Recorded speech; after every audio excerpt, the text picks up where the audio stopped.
기꺼이 희생도 한다, 가치만 있으면, 기꺼이 희생도 한다, 가치만 있으면, 이라는 제목으로 하나님 말씀 증거하도록 하겠습니다. 오늘 열왕기하 11장 전체는 그냥 이름을 붙인다 그러면 여호야다의 반정 이렇게 됩니다. 반정. 우리도 뭐 이렇게 반정이 조선시대에도 2번이나 있었지 않습니까? 그죠? 광해군 때, 연산군 때 이렇게 반정이 있었죠. 중종 반정, 인조 반정, 중종 반정. 그러니까 반정이라는 게 뭐예요? 잘못된 것을 올바른 곳으로 돌린다, 그런 뜻이죠. 그 아합과 이세벨의 딸이 아달랴인데, 아달랴가 남쪽 유다의 정권을 탈취해가지고 자기가 여자가 왕이 돼버렸어요. 그게 6년 동안 진행이 되는 상황이었습니다. 그때 이게 여호야다를 통해서 이제 반정이 일어나게 되었다는 것입니다. 스토리는 이런 거예요. 그 예후가, 북쪽 이스라엘의 예후가 그 아합과 이세벨 다 죽여버렸죠. 죽이고 난 다음에, 근데 거기에 그 남쪽에 아하시아 왕이 괜히 얼쩡거리다가 같이 죽었어요. 근데 아하시아는 누구냐면 아달랴의 아들입니다.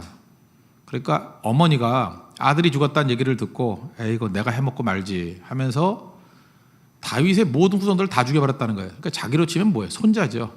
손자를 다 죽였다는 것입니다. 1절을 보십시오. 아하시아의 어머니 아달랴가 그의 아들이 죽은 것을 보고 일어나 왕의 자손을 모두 멸절하였으나, 다 죽여버렸다는 거예요. 근데 딱 하나 남았어요. 누구냐면 딸이 있었는데 여호세바. 이게 아마 친딸 같습니다. 왜냐하면 친딸이 아니면 이렇게 6년 동안 살아남을 수가 없거든요. 그러니까 친딸인 것 같아요. 여호세바.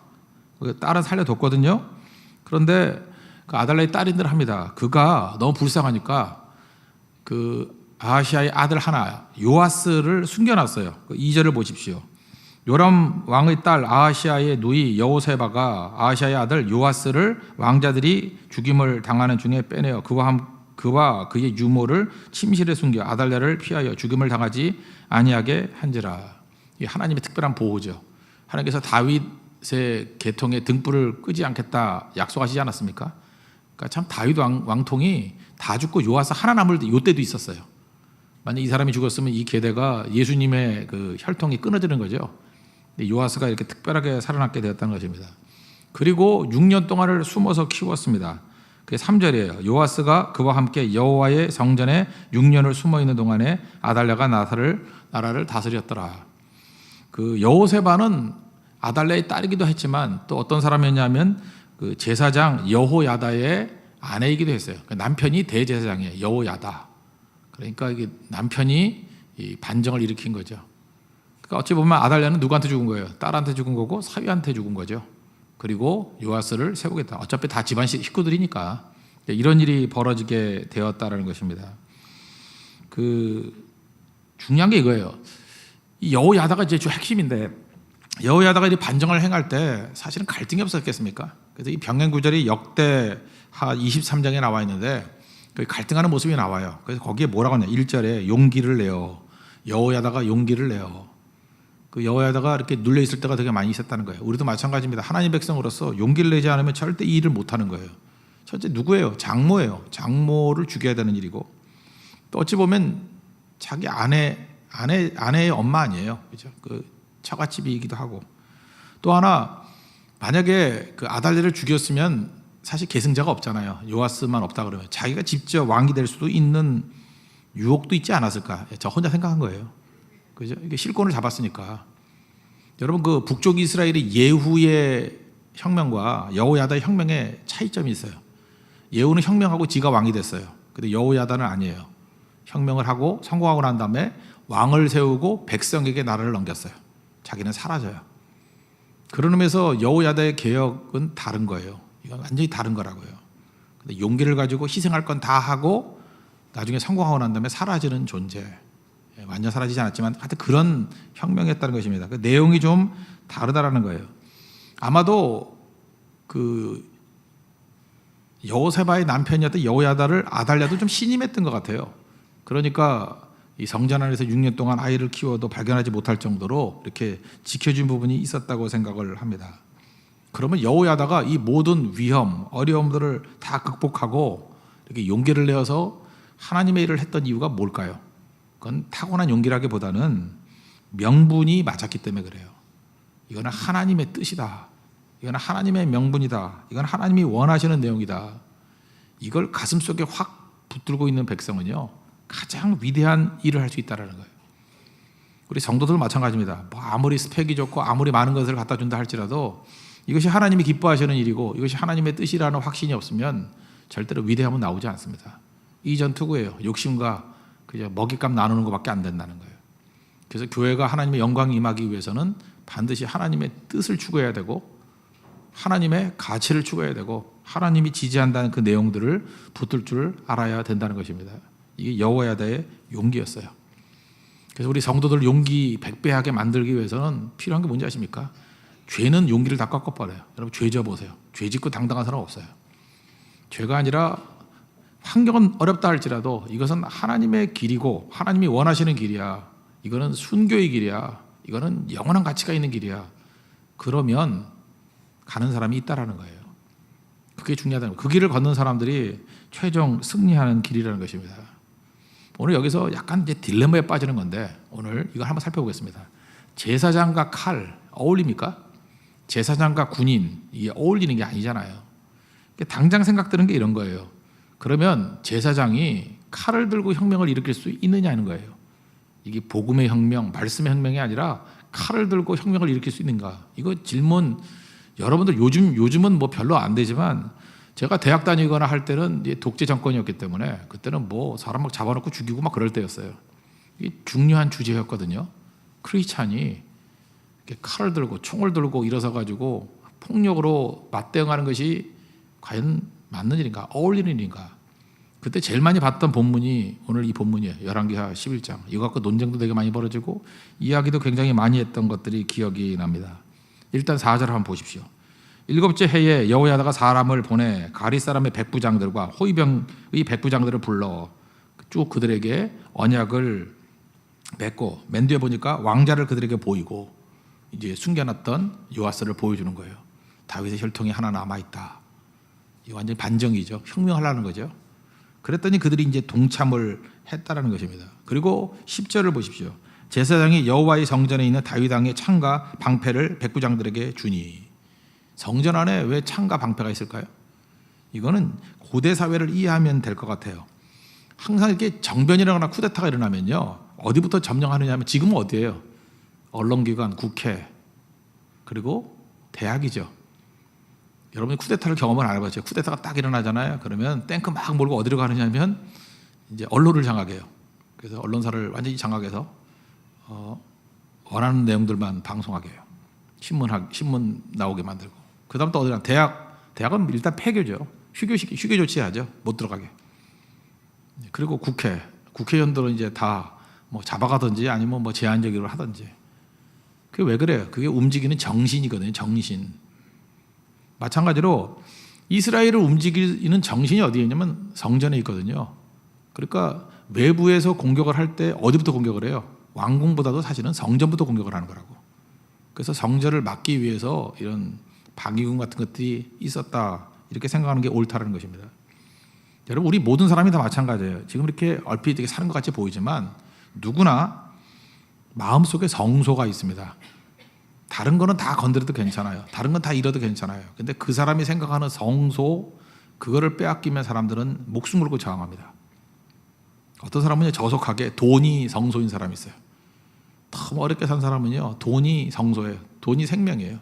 그래서 자기 재산 건든다 그러면 진짜 목숨 거는 사람이 있어요. 그 사람이 목숨 거는 거예요. 목숨을 걸더라도 그거 붙들겠다. 불이 났거든요. 근데 거기 있는 그 재산 빼오겠다고 들어갔다가 죽는 사람 봤어요. 그건 뭐예요? 그 사람의 성소는 재산이에요. 어쨌든 그게 그 사람의 성소라고. 또 어떤 사람은 명예일 수 있죠. 명예. 그죠? 명예를 위해서라 그러면 뭐 목숨 기꺼이 바치고 추하게 살 바에는 뭐 죽겠다. 특히 일본 사람들 뭐 할복 자살 이런 거 많이 했습니까? 그거 왜 그래요? 그들의 성소에는 명예 이런 게 있기 때문에. 또 어떤 사람 권력 그러면 뭐 생명 거는 사람 있고. 그러나 대부분의 사람들은요 그거보다도 정신세계예요. 자기 삶 속에 정신적으로 가장 가치 있다라는 그게 있거든요. 그거 건들면 무너지는 거예요. 그래서 그게 성소거든요. 성소를 지킬 줄 알고 그걸 선점하는 모습이 있어야 된다는 것입니다. 그래서 창과 방패가 있었다 이렇게 말하는 게 옳다라는 거예요. 근데 이제 모순이 되는 게 뭐냐면 다윗 왕이 성전 짓는다 그럴 때 하나님 짓지 말라 그랬던 이유가 뭐예요? 너는 전쟁 너무 많이 했고 피를 많이 너무 흘렸다. 뭐 이런 거 아니에요. 그래서 하나님께서는 이 성전과 피 흘림 이게 연결되지 않는 걸 원하시는 것 같아요. 근데 여호야다는 지금 대제사장으로 하는 일이 뭐예요? 칼을 들고 혁명하자는 거예요 지금. 그랬더니 결국 이게 성공을 했죠. 그래서 아합의 무리들 아달랴를 쫓아내 버리는데 승리하게 되었다는 것입니다. 여기서 저는 이 논쟁을 하면서 우리가 조심해야 될 것들이 하나 있다고 생각하는데 그게 이분법이에요. 세상 만사를 다 이분법으로 따지는 거예요. 이분법으로. 그래서 이런 거죠. 하나님의 교회는 하나님만 섬겨야 되는 거고 뭐 세상 일에 대해서는 신경 쓰지 말아야 된다. 이제 극단적인 이분법이에요. 그걸 저는 옳다고 생각하지 않습니다. 또 이런 거 있죠.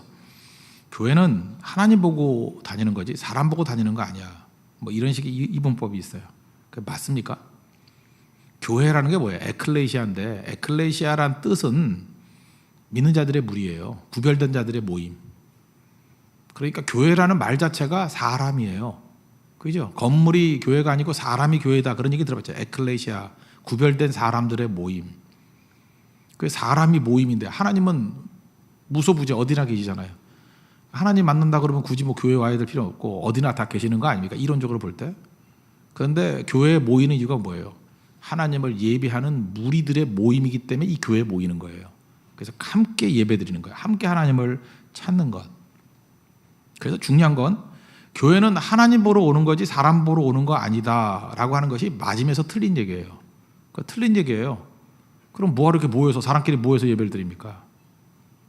교회는 사람 보고 오는 거예요. 근데 사람의 호불호를 가지고 오고 안 오고를 결정하는 건 그건 틀린 거예요. 왜 그러냐면 사람의 의리의 예배의 대상이 아니기 때문에 그렇습니다. 그러면 이런 거하고 똑같은 거예요. 우리 다 모였어요. 모이는데 모이는 이유가 뭐냐면 일단 처음에는요 최소화시켜야 돼요. 그래서 처음에는 모일 때 뭐로 모여야 되냐면 함께 예배 드리는 것 때문에 모이는 거예요. 예배 드리는 거. 여기 초신자들 계십니까? 그것만 여러분 공유하세요. 우리가 모이는데 뭐로 모여요? 예배 드리는 것 때문에만 모여야 돼요. 다른 걸로 먼저 모임이 있으면은 그 사람은 신앙 성장에 큰 장애가 돼버립니다. 사람이 장애가 돼요. 왜냐하면 이 교회 안에 있는 사람들이 아직도 미성숙한 사람 되게 많고 가짜들도 있고 그래요. 그래서 사람을 통해서 예수님께 나아가면 이건 헤매게 돼 있어요. 그래서 제안을 해야 돼요. 예배 공동체라는 거예요. 예배할 때만 같이 모이는 거예요. 그 다음에 기도할 때만 같이 모이는 거예요. 그 다음에 선교할 때만 같이 모이는 거예요. 그래서 이 가장 중요한 것들을 공유하고 난 다음에 그 다음 시간이 가면 갈수록 비전도 나눌 수 있고 삶도 나눌 수 있고 좀 더 깊어지겠죠. 그러다가 그것이 너무 부작용이 심하다 그러면 다시 또 잘라버리고 다시 예배 공동체, 기도 공동체, 선교 공동체로 오는 게 옳습니다. 그러니까 이건 전부 다 뭐예요? 사람이에요. 그러니까 미리 믿은 사람들의 특징은 뭐냐면 자기가 좋은 사람이 돼야 된다고요. 자기가 좋은 사람에 대해서 그 사람을 만나면 예배가 깊어지고 그 사람을 만나면 기도가 깊어지고 그 사람을 만나면 선교에 대한 불이 붙게 만드는 그 사람이 돼야 돼요. 그 사람을 통해서 하나님을 만날 수 있기 때문에. 그래서 교회는 양면적인 게 있다니까요. 하나님만 보러 교회 오는 거 아닙니다. 사람 보러 오는 거예요. 근데 사람을 통해서 선한 것을 나눌 수 있는 공동체가 돼야 돼요. 그게 좋은 공동체예요. 이런 거하고 똑같은 겁니다. 옛날에는요 교회가 조직이 없었어요. 조직이 없어가지고 조직을 잘하면 교회가 부흥했어요. 그러니까 왜냐하면 각자만 서 있으니까 이 조직을 잘하면 사람을 모아가지고 그 힘을 가지고 하나님의 거룩한 일을 했잖아요. 그러니까 교회만큼 강력한 조직이 없었거든요. 조직의 힘이 진짜 무서웠어요. 매일같이 모이고 매주 모이는 단체가 교회밖에 더 있습니까? 그러니까 그 결집된 힘을 가지고 하나님의 거룩한 일을 무지무지하게 많이 했다고요. 근데 이제 스마트폰 시대가 됐습니다. 이제는 여러분들이 전부 다 카톡방이 다 있어요. 이제는요 조직이 쓸데없는 조직이 너무 많아진 거예요. 이건 이제 마귀가 사용하는 조직이에요. 그래서 그 조직이 하나님께 나아가는데 방해가 돼요. 그래서 지금은요 조직화시키는 게 아니라 오히려 조직을 깨버려야 되는 시대예요. 조직이 깨지면 깨질수록 훨씬 더 하나님을 섬기기가 좋아지는 시대예요. 그러니까 여러분들 너무 조직화 그러지 마십시오. 그 조직을 깰 수 있는 방법 중에 제일 좋은 건 뭐냐면 사람은 악하기 때문에 변하지 않은 사람이 조직이 되면요 그 힘을 악용하려고 그래요. 예를 들어서 어떤 한 사람이 한 30명 정도를 똘똘 뭉쳐서 자기 말을 잘 들어. 그럼 그걸 하나님의 영광을 위해 쓸 가능성은 별로 없어요. 교회를 어지럽히거나 자기 이익을 위해서 쓸 가능성이 훨씬 더 크다고. 그러니까 사탄의 종이 될 가능성이 훨씬 크다고요. 그런 조직은 다 깨져버려야 된다고요. 그래서 이 시대에는 오히려 조직이 깨지는 게 더 중요한 거라니까요. 더 깨지는 게. 그리고 그게 왜 깨져야 되냐? 그게 예배 방해가 되기 때문에 그래요. 그래서 잘 모르는 사람끼리 모여서 예배 공동체가 되고 기도 공동체가 되고 성경 공동체가 되는 거. 그래서 이제 필요한 건 뭐냐면 다시 막 섞어버리는 거예요. 교회가 좀 더 커져야 되고 막 섞어버리는 거예요. 그래서 조직이 다른 일을 못하게 만드는 거. 지금 우리 교회가 개척하고 난 다음에 이 과도기에 놓인 거예요. 교회 개척과 동시에 스마트폰 혁명이 일어난 거예요. 그래서 과거하고 상황이 너무 바뀐 거야. 그래서 조직이 하나님의 영광을 위해서 쓰임받기보다는 마귀의 장난치는 데 쓰임받을 때 훨씬 더 많은 도구로 쓰임받게 되는 이 시대가 다 그래 지금. 잘 보세요. 만약 스마트폰이 없었다 그러면 지금의 악의 세계들 뭐 동성애부터 시작해서 여러 가지 많은 운동들 그게 될 것 같습니까? 그게 가능했던 이유가 뭐예요? 전 세계적으로 IS 같은 조직들이 나온 이유가 뭐예요? 그게 조직이 쉽기 때문에 그래요. 그러니까 우리는 반대로 그 조직을 깨야만 하나님께 나아갈 수 있는 그런 시대를 살고 있다는 것입니다. 그러니까 이게 달라지는 거죠. 전혀. 지금 여호야다의 개혁도 그런 식의 입장에서 봐야 된다고요. 이 입장에서. 이게 지금 당시에는 그 독재 정권 아니에요. 아달레의 독재 정권. 그래서 거기에 똘똘 뭉쳐 있었는데 하나님께서 이들을 이때는 또 반대였어요. 하나님의 뜻을 가지고 조직된 그 힘들, 그 조직을 하잖아요. 그게 필요한 때였어요. 홀로 뛴다고 되는 게 아니고. 그래서 요아스를 통해 가지고 이렇게 모이게 만든 거예요. 이 조직이 하나님의 일을 한 겁니다. 그러니까 시대마다 조직이 맞냐 비조직이 맞냐 이렇게 말할 수 없고 본질이에요. 본질. 그 마음의 본질이 하나님을 향한 것인가 아닌 것인가 이게 훨씬 더 중요하다는 거예요. 그래서 이분법적으로 나눌 수 있는 게 아니라는 얘기를 지금 하고 싶은 겁니다. 또 하나 이런 거죠. 예를 들어서 그 기생 라합 얘기가 나왔으면 여호수아에 보면은 그러면 라합이 정탐꾼을 숨겨줬죠. 근데 와서 물어요. 여기 정탐꾼이 있냐 그랬더니 없다 그랬어요. 그러면 거짓말이죠. 거짓말이죠. 그래서 이거 갖고 고민하는 사람이 되게 많았어요. 라합이 거짓말을 했으니까 이건 죄냐 아니냐. 참 별 논쟁 다 버리죠. 근데 우리 인생 가운데 그런 게 있어요. 그러면 선의의 거짓말이라는 게 있느냐, 화이트 라이라는 게 있느냐, 그런 얘기인데 이거는요 주제를 잘못 선택한 거예요. 라합은 거짓말을 했느냐 안 했느냐가 문제가 아니라 그에게는 용기와 희생이 있었느냐 없었느냐 그게 더 중요한 거예요. 잘 보세요. 여기 지금 정착권이 있습니다라고 말하는 게 힘들어요. 없다고 말하는 게 힘들어요. 없다고 말하는 게 훨씬 힘든 거예요. 없다고 말하는 게 용기가 필요한 거고 없다고 말하는 것이 자기를 희생하는 것이고 없다고 말하는 것이 목숨 거는 행동이에요. 그게 믿음의 행동이에요. 그래서 거짓말이 믿음이다 그 얘기가 아니에요. 거기서 정탐꾼을 숨겨준 그 말이 믿음이었다는 거예요. 그게 라합의 믿음이에요. 근데 우리는 언어를 가지고 장난치는 거예요. 그래도 거짓말한 거 아니냐. 그래서 2차 대전 때 그랬다 그러잖아요. 뭐 유태인들을 숨겨주는 어떤 사람이 와가지고 하나님 앞에 거짓말하지 않는다고 나치가 와서 묻더래요. 여기 유태인이 있냐 없냐 그랬더니 책상을 딱 내리치면서 여기 없다고. 그리고 갔대요. 맞죠? 책상을 딱 치고 책상 위에 유태인 없잖아요. 여기 없다고. 모르겠어요 무슨 소리지? 그러니까 나치도 보내고 거짓말도 안 하고. 그래서 하나님이 주신 지혜다라고 이제 간증을 한단 말이에요. 이게 꼼수지 이게 뭐예요 이거? 당연히 없다 그래야죠. 왜? 그 사람 보호해주기 위해서. 그건 거짓말이 아니죠. 그걸 거짓말이라고 얘기해요? 보호해주는 거죠. 목숨 걸고 살리는 거죠. 그러니까 우리가 지금 엉뚱한 얘기예요. 가치를 지금 구분을 못하는 거예요. 살리는 이거예요. 살리는 일. 그거에 이제 혼돈이 오기 시작한다는 것입니다. 옛날 영화 여러분들 뭐 본 사람이 별로 없겠지만 그래도 뭐 음악은 들었죠. 넬라 판타지아 뭐 이런 거 하고 뭐 가브리엘의 오보에 뭐 이런 노래 있죠. 그거. 미션. 여러분 젊은 사람들 미션을 압니까? 알아요? 아무도 모르네. 예, 뭐 안다고 합시다. 미션을 보면은 이런 거예요. 당시에 이제 제국주의가 한참 시작될 때 남미를 장악한 게 지금도 보면 알잖아요. 포르투갈하고 스페인이 장악을 했죠. 근데 스페인은 그래도 나름대로 캐톨릭, 이 로마 교황청을 중심으로 해서 캐톨릭을 잘 섬기는 경건주의자들이 많이 있어요. 그러니까 캐톨릭 쪽으로 볼 때 포르투갈은 완전 장사꾼들이에요. 얘네들은. 그러니까 세속적인 세력들이에요. 그러니까 얘네들이 이제 둘이 하도 싸우니까 교황청 입장에서 볼 땐 둘 다 캐톨릭이니까 야 싸우지 말고 그냥 내가 선 거줄게. 그래서 교황청에서 선을 거줬어요.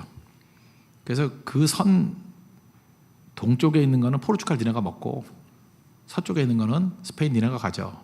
그래서 나누어진 게 포르투갈이 점령했던 모든 땅들이 지금의 브라질이에요. 리오 올림픽 하는데 브라질. 포르투갈은 한 덩어리로 그냥 독립을 시킨 거고 스페인은 그걸 여러 조각으로 독립을 시켜서 남미가 다 스페인어를 쓰지만 나라는 굉장히 많죠. 그렇게 된 거라고요. 이제 그때 당시 얘기예요. 1750년대인가요? 그때 얘기라고. 그때 교황 칙령이 있을 때였어요. 그런데 문제는 뭐냐? 막 섞여 있었는데 선을 거놓으니 문제가 되죠. 그래서 과라니족이라고 폭포 위에 있는 그 원시 부족이 있었어요. 거기 선교사 2명이 가가지고 그들을 이제 발전시키는 거예요. 한 선교사 신부가 이제 가브리엘이고 또 한 신부가 이제 로드리고 멘도사라는 사람이죠. 로드리고 이 사람은 노예상 출신이고 근데 뭐 이 얘기도 해야 되나? 자기 아내하고 자기 동생하고 불륜하는 걸 봤어요. 그래서 동생을 죽여버려요. 그리고 도망치다가 이 가브리엘의 얘기를 듣고 신부가 된 케이스예요. 그러니까 가브리엘은 천사표, 그 다음에 로드리고 그 멘도사는 그러니까 로드리고로 합시다. 로드리고는 좀 거친 사람, 노예상 출신의 거친 사람, 두 사람이 짝을 이루어서 이 과라니족을 변화시켜요. 근데 선을 닦았는데 원래는 스페인 신부들이 말씀을 증거하고 있었는데 이게 이제 포르투갈 땅이 돼버린 거예요. 그러니까 교황청에서는 내보낸 거예요. 추기경을 내보내가지고 야 니네 철수해라. 근데 현실은 철수할 있는 현실이 아니에요. 이 부족 어떻게 해요? 이 부족 어떻게 하냐고. 그러니까 꼭대기에서 내린 결정과 현실이 다른 거예요. 이거는 뭐 그 말을 들을 수가 있는 게 아니에요. 근데 포르투갈은 군대가 와가지고 니네 안 나가면 죽인다 이렇게 나오고 그때의 두 신부의 길이 다른 거예요. 가브리엘은 어떻게 하죠? 맨 앞에 뭐 이렇게 십자가 들고 뭐 이렇게 행진하죠. 총 쏘면 죽고 평화 행진. 가브리엘이 했던 일이고. 그리고 로드리고 멘도사는 노예상 출신이라니까요. 피 맛을 아는 사람이에요. 이 사람은. 이 신부는 가만히 있을 것 같아요? 이제 무장하고 싸우죠. 결국 다 죽어요. 가브리엘 그 파도 다 죽고 로드리고 멘도사도 싸우다 죽고 다 죽잖아요. 제가 한번 묻겠습니다. 누가 옳아요? 이게 우리 맨날 이분법적으로 나오는 그때의 말이에요. 누가 옳아요? 좀 우리같이 보수적인 사람들은 가브리엘이 옳다 그럴 거고 좀 진보적인 사람들은 그 로드리고가 옳다 그럴 거고. 근데 거기 마지막 영화 장면의 마지막이 뭐라 그러냐면 그 추기경이 하는 얘기가 있어요. 추기경이 마지막 독백을 하는데 그게 답인 것 같아요. 표면적으로 볼 때 두 명의 신부는 과라니족과 함께 죽었다. 그죠? 나는 살아남았다. 그러나 실제로는 나는 죽고 저들은 산 거다. 이유가 뭐냐? 사랑은 죽을 수 없기 때문이다. 그들은 영원히 살아있는 사람들 속에 남아있을 거다. 나는 살았지만 죽은 거다. 저는 이 마지막 이 추기경의 말이 그 영화의 메시지라고 생각합니다. 우리는 많은 순간에 가브리엘 신부의 방법이 옳으냐 로드리고 신부의 방법이 옳으냐를 갖고 싸우고 있는데 둘 다 과라니족을 사랑했죠. 사랑하고 헌신했던 방법이 한 사람은 가브리엘식의 평화적 방법, 한 사람은 총을 들고 칼을 들고 일어선 로드리고의 방법이었을 뿐이에요. 그 방법을 갖고 나누는 게 아니에요. 둘 다 목숨 걸고 희생했잖아요. 목숨 걸고 사랑했잖아요. 그러니까 추기경 얘기를 통해서 말하고자 하는 게 뭐예요? 이제까지 두 사람 중에 누가 옳으냐를 가지고 관객들이 빨려 들어갔는데 아니라는 거예요. 둘 다 사랑했잖아. 둘 다 과라니족을 위해서 희생했잖아. 방법만 잠깐 틀릴 뿐이지. 그들은 다 산자야. 그리고 다시 대비를 어떻게 시켜요? 가브리엘과 로드리고가 아니라 가브리엘, 로드리고와 추기경으로 나눠요. 나는 하나도 희생하지 않고 추기경이 하나도 희생하지 않고 살아남기 위해서 여기 서 있는데 살은 내가 죽은 거고 죽은 그들이 산 거더라고. 왜냐? 그들은 사랑이기 때문에. 사랑은 죽을 수 없기 때문에, 사랑은 영원한 거기 때문에 결국은 뭐 내가 졌다죠. 그게 메시지라는 것입니다. 그렇다 그러면 이 추경의 시각을 가지고 우리도 매사를 볼 줄 알아야 된다는 거예요. 어떤 걸 볼 때 그 사람의 외적인 말이 그게 옳고 그런 게 아니에요. 그 내면의 속을 봐야 된다고요. 저 사람에게 사랑이 있는가, 희생이 있는가. 그래서 그것 때문에 나타나는 현상이 여러 가지 스펙트럼이 있을 수 있어요. 그거 갖고 나눌 건 아니라는 거예요. 여호야다 개혁을 한번 보십시오. 이 사람 칼을 들고 일어섰어요. 칼을 드니 안 드니 우린 그게 관심이 많은데 그가 그걸 통해서 원한 건 뭐였어요? 하나님의 영광의 회복과 또 하나 뭐죠? 자기 희생이에요. 이게 다 끝나고 난 다음에 자기가 왕 된 것도 아니라고 왕위를 요아스에게 주고 백성들이 힘을 합쳐 나라 세우게 하는 길을 유도해 준다고요. 예후하고 달라요. 그렇다 그러면 추기경의 말과 같이 이 여호야다의 개혁은 하나님이 기뻐하는 개혁이었고 옳은 거였다. 여기서 우리는 자기 합리화에 속아서는 절대 안 된다는 것입니다.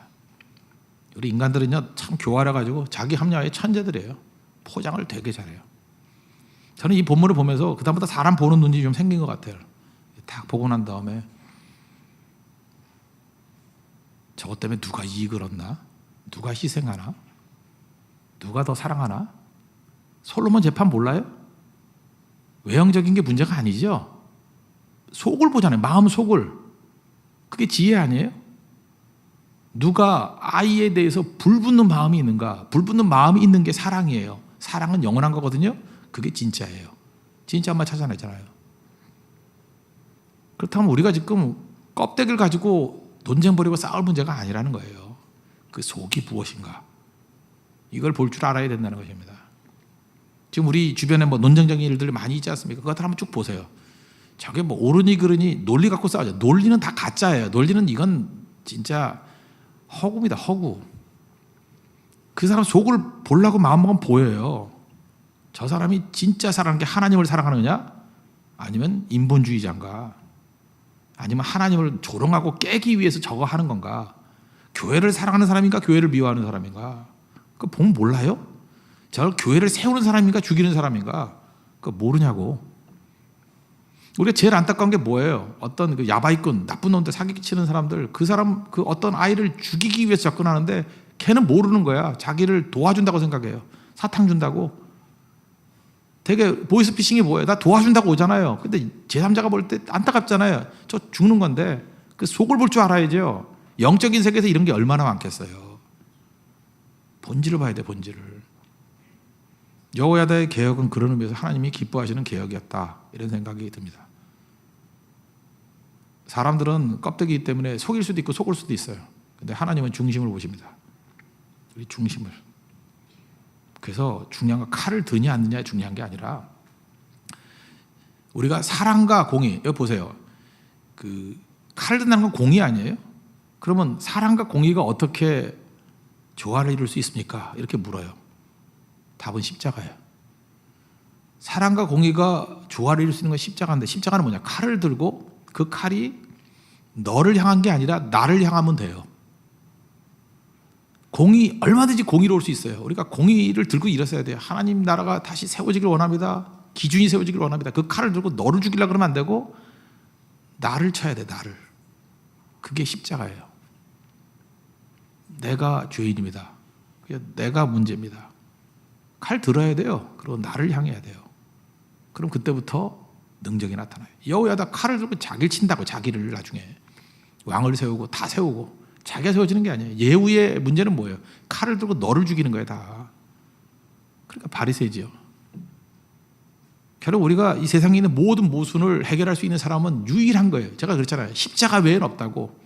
십자가 외에 세상의 문제를 해결할 수 있는 사람이 아무도 없는데 십자가가 뭐냐면 결국 모든 주장을 가지고 내가 죽는 거예요. 내가 희생하는 거예요. 여호야다 지금 희생의 길이에요. 이 용기가 자기 죽는 용기라고. 그러니까 살리는 거예요.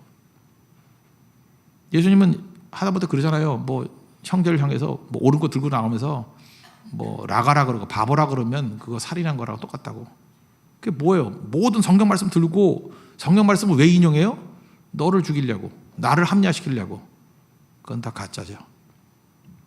그 다 좋아요. 모든 지식과 모든 걸 다 동원해서 그것이 내게 적용이 되면은 그냥 나를 향한 것이 되면 그 십자가라는 것입니다. 그 해결이 된다는 거예요. 여호야다가 그랬다라는 거예요. 오늘 이게 단순한 얘기가 아닙니다. 우리 인생에서 굉장히 중요한 말씀으로 나타나게 된다는 것입니다. 그다음 두 번째 단계인데 그 본문으로 친다 그러면 17절 이하부터 나오는 거예요. 예후 개혁과 여호야다 개혁의 이제 차이점이 뭐냐면 또 하나 개념은 백성이에요. 백성. 다 위로부터 혁명입니다. 예후도 위로부터 장군끼리 모여가지고 뒤집어 엎은 거예요. 그죠? 여호야다도 뭐 백부장이나 뭐 호위병들과 위로부터 혁명이에요. 다 뒤집어 엎었어요. 그런데 차이점이 뭐냐면 남쪽 유다의 여호야다의 계획에는 백성, 그 히브리 단어로 암하레츠, 백성이 있는 개혁이었다는 거예요. 백성이 있는 개혁. 17절을 한번 보십시오. 17절을 보시면 여호야다가 왕과 백성에게 여호와와 언약을 맺어 여호와의 백성이 되게 하고 왕과 백성 사이에도 언약을 세우게 하매. 이 차이점이 뭐냐면은 여호야다의 계획은 두 가지가 더 있어요. 하나는 백성이 있고 또 하나는 언약이 있어요. 근데 이 본문을 잘 보면 삼각관계예요. 하나님과 왕 사이의 언약이 있어요. 하나님, 그 다윗의 언약 아니에요? 하나님, 내가 하나님의 종으로서 충성하기를 원합니다. 하나님이 왕위를 주신 거예요. 그러니까 하나님과 왕 사이의 언약. 그 다음에 백성과 하나님 사이의 언약이에요. 백성과 하나님 사이의 언약이 되니까 비로소 왕과 백성 사이의 언약이 가능해지는 거예요. 이 삼각관계예요.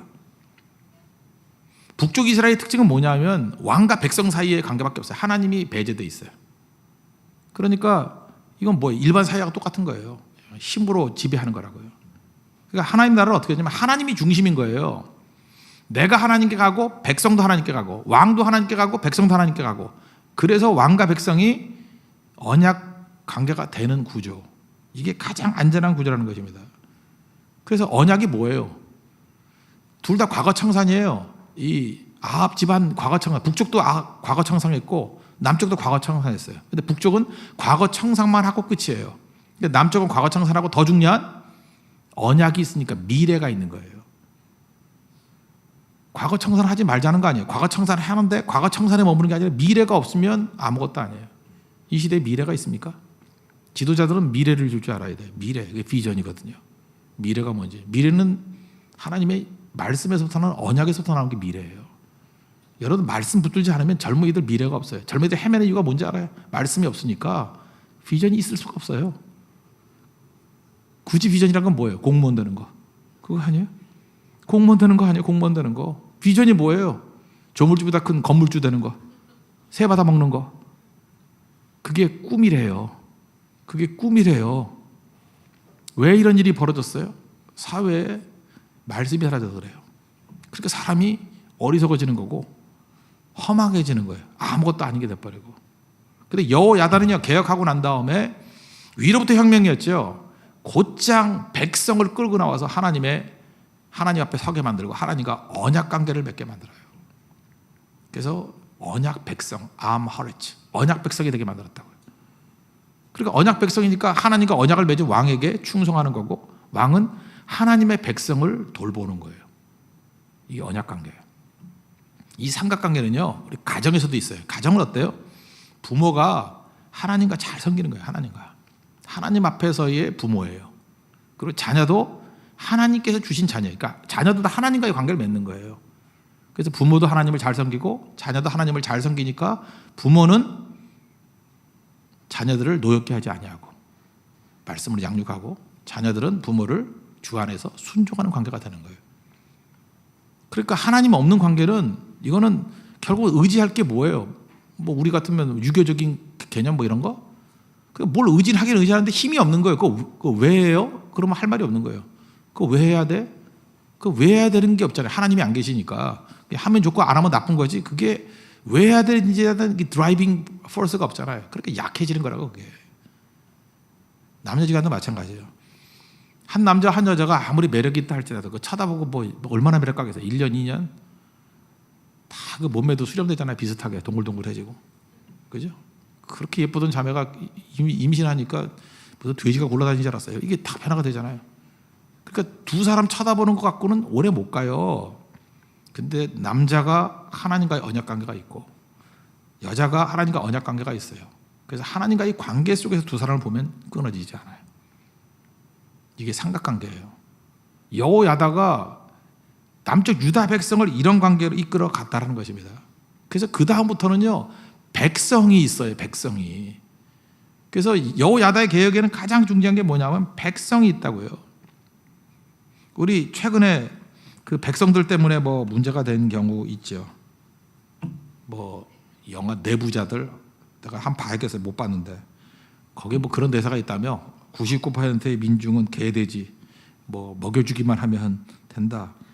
이걸 또 그대로 뭐 어떤 나치성을 가진 나하고 이게 나치들하고는 별로 관계가 안 좋은 것 같아요. 하여튼 나치성을 가진 그 죄송합니다. 하여튼 내가 나치를 싫어하기 시작했는데 하여튼 나치성을 가진 어떤 사람이 이 얘기를 해가지고 그죠?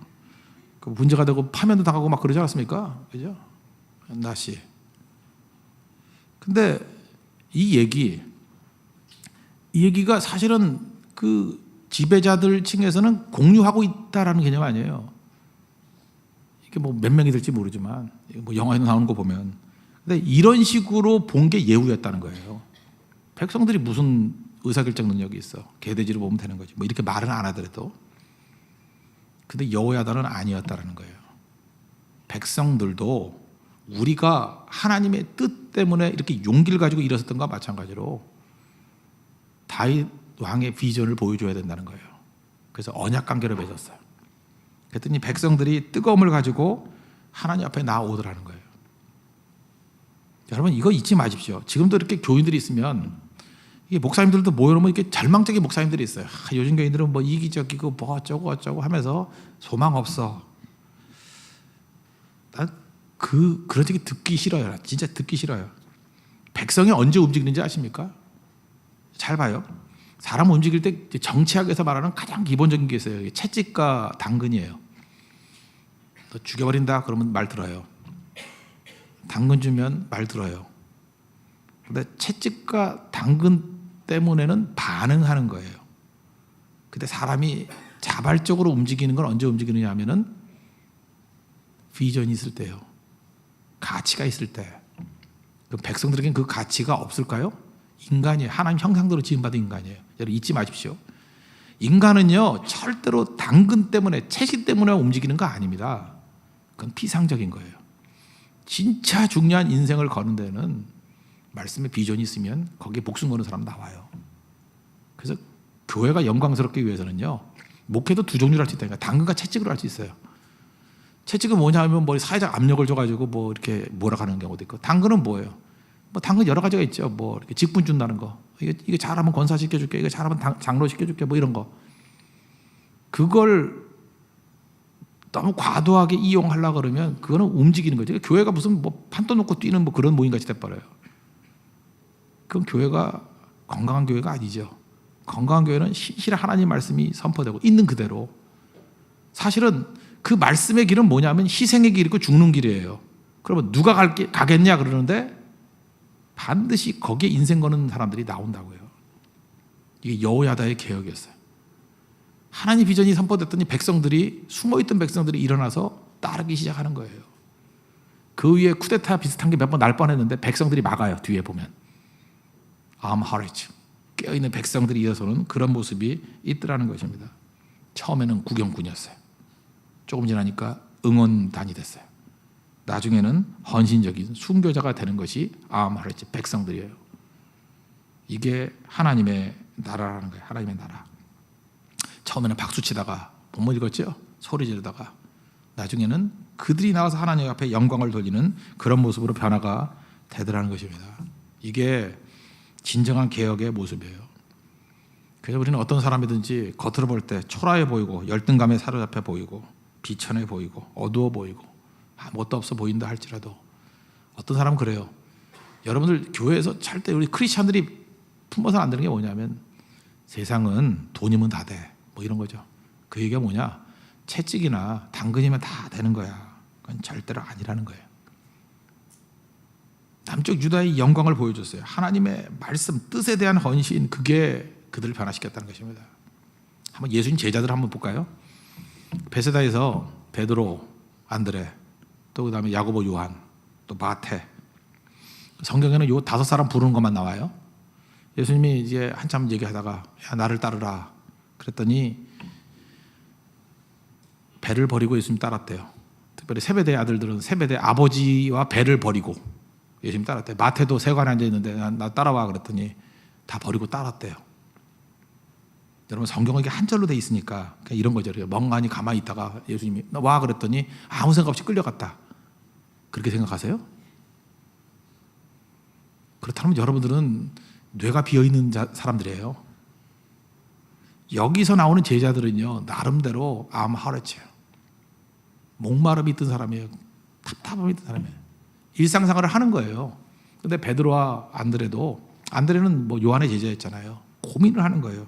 이게 아닌데 하나님의 나라가 어떻게 이루어지나 이게 아닌데 고민을 하고 있었는데 예수님이 소문을 들었겠죠. 근데 그 예수님이 오라 그러니까 이거야 내 인생의 답은 이거야. 난 예수님께 올인할 거야. 그게 예수님 부르실 때 따라갔다는 얘기예요. 그 자리에서 된 게 아니에요. 그 이전에 고민이 있던 사람들이에요. 하나님 백성이었다고요. 세리 마태도 마찬가지예요. 부를 때 따라갔다는 건 뭐냐? 고민이 있던 사람이 간 거예요. 사마리아 여인에 대해서는 요한복음 4장에서 자세히 나오잖아요. 그는 뭐 남편이 5이고 뭐 12시에 나가서 물 길고 하는 그런 허드렛 여자가 아니에요. 예수님이 얘기해 보니까 바른 예배는 어떻게 드려야 됩니까 하는 고민이 있던 사람이에요. 영적인 갈급함이 있던 여인이에요. 그런 사람이 아마르치라니까 진짜라니까요. 바른 말씀의 비전이 선포되면요 우리 이 겉으로 볼 때 이 허드렛같이 보이는 사람들이 아닙니다. 속에는 고민이 있어요. 나 하나님 잘 섬기고 싶어요. 내 인생이 하나님 손에 붙들림받은 인생이 되고 싶어요. 고난 평탄한 길만 좋아하는 게 아니에요. 정말 가치 있는 일이라 그러면 어디든 가겠어요. 그런 사람들이 나온다는 것입니다. 그게 여호야다의 개혁이에요. 그래서 우리 소망 일심합시다. 준비하는 사람들이 오히려 믿음이 없어요. 어떤 사람이 이래요. 뭐 이번에 선교 활동이 너무 어렵고 힘들어서 갈 사람이 있을까요? 제발 그 믿음 없으면 그냥 죽여버리고 싶어요. 그런 사람 보면. 바른 하나님 말씀이 증거되면요 어렵고 쉬운 게 문제가 아니에요. 명분과 가치라니까요. 사람이에요. 그게 사람. 하나님 백성이라고요. 명분과 가치가 있다면 다 버리고도 가요. 다 버리고도. 한쪽에는 100억 생길 일이 있고 여기는 죽는 일이 있습니다. 그러면 100억 생기는 길만 다 갈 것 같죠? 물론 많이 가겠지. 넓은 길이니까. 죽으러 가는 사람 나와요 반드시. 그래서 교회는 타협하는 게 아니고 있는 그대로의 하나님 말씀을 선포하고 언약 백성 만나는 거예요. 암하르치 언약 백성. 그게 백성을 사랑하는 겁니다. 그리고 그 백성들을 가치 있게 만드는 거라는 거예요. 오늘 결론을 내리면 우리 교회가 이 여호야다 같은 개혁이 있는 교회가 되기를 원합니다. 그죠? 하나님의 등불 지금 불이 막 꺼져가잖아요. 우리 주변들 보면은 뭐 우리 그냥 우리 좋게 해석을 합시다. 많이 잠자고 힘들어하고 그런다고 합시다. 그러면 주변 보고 낙심할 게 아니라 다윗의 등불을 지키는 백성들이 있으면 돼요. 하나님이 요아스 특별한 손길로 보호해 주셔요. 불길이 있다고. 주님께서 그걸 우리에게 제시해 줄 때가 있어요. 그럴 때 용기를 내고 일어서야 됩니다. 그리고 싸우는 거예요. 이건 내 힘이 아니에요. 성령께 주시는 힘이에요. 그리고 거기서 머물러서 내가 뭐 했다가 아니라 그 비전을 선포하면 숨어있는 엘리야가 그걸 몰랐어요. 숨어있는 7,000명의 바르게 무릎 꿇지 않은 사람이 있는 거를 암하르치거든요. 숨어있는 사람들이 있어요. 그 사람들이 일어서서 나라를 견실하게 세우게 되었다는 것입니다. 이게 하나님 나라예요. 오늘도 여러분들 하나님 나라에 헌신하는 우리 하나님의 거룩한 백성 되기를 축원합니다. 모두 자리에서 일어나겠습니다. 우리 파송의 노래 찬양하도록 하겠습니다. 이제는 말씀 붙들고 현장에 나가서 승리하는 종 되게 해달라고 기도하는 마음을 찬양하겠습니다.